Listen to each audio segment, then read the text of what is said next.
Bonsoir Linda. Bonsoir Mohamed.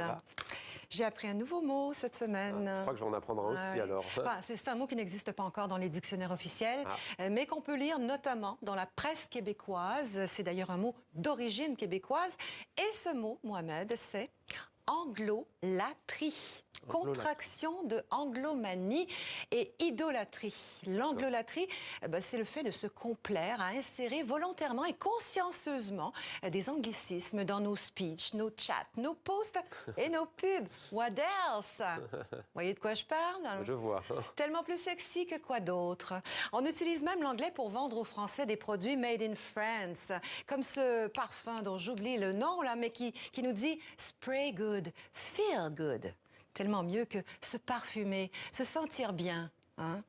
Nos cousins ont l'idolâtrie, ont l'anglolatrie déconcertante, écrit le journaliste québécois Antoine Robitaille. Mais bon, à leur décharge, nos cousins, c'est les Français, hein?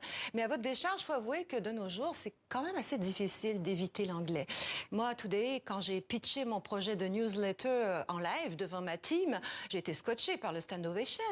Je l'ai forwardé dans mes stories, ça a été liké, customisé avec des smileys. Ce soir, je suis dead, overbooké, mais que voulez-vous, c'est ma life.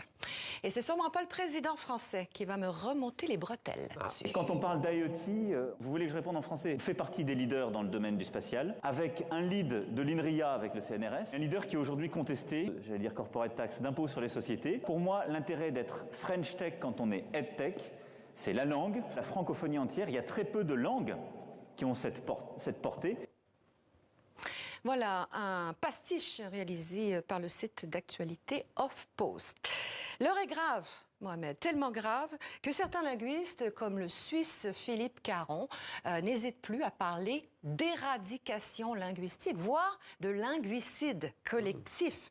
Alors pourquoi? Pourquoi cette idolâtrie, cette fascination pour l'anglo-américain?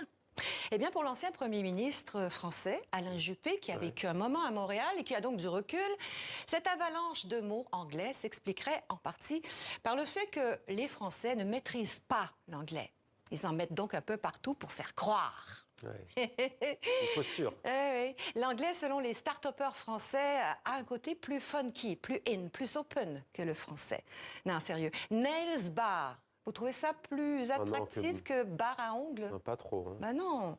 Alors, mais le pire, c'est pas ça. Le pire, d'après moi, c'est pas d'emprunter des mots anglais. Le pire, c'est l'anglicisme en français. Celui qui calque les tournures de phrases propres à l'anglais. Je reviens vers vous pour I'll get back to you. Ah, ça vient de là. Ça fait du sens ou ça fait sens pour it makes sense. Non! C'est de l'anglais traduit mot à mot, ça se dit pas. L'Académie française, qu'on en pense ce qu'on en veut, ce qu'on veut, l'Académie propose des équivalents en français. Vous irez voir si ça vous intéresse. Alors, faut-il avoir peur de l'anglolatrie? Moi, je dirais non, parce que si l'anglolatrie nous séduit, c'est peut-être le signe qu'il faut plus de vocabulaire français dans notre langue française et surtout plus de culture française, ou plutôt francophone, la culture. Voilà, j'ai fini. Mais vous avez remarqué, il y a certaines expressions de l'anglolatrie qui disparaissent. Save the date, on ne le voit plus, hein, sauve la date. Oui. Ouais. Un date, c'est un rendez-vous, pareil, hein, c'est moins tendance. Oui, mais il y en a toujours. Mais il y en a beaucoup pour la vie dure. Merci beaucoup, Linda. Thanks. Merci à vous.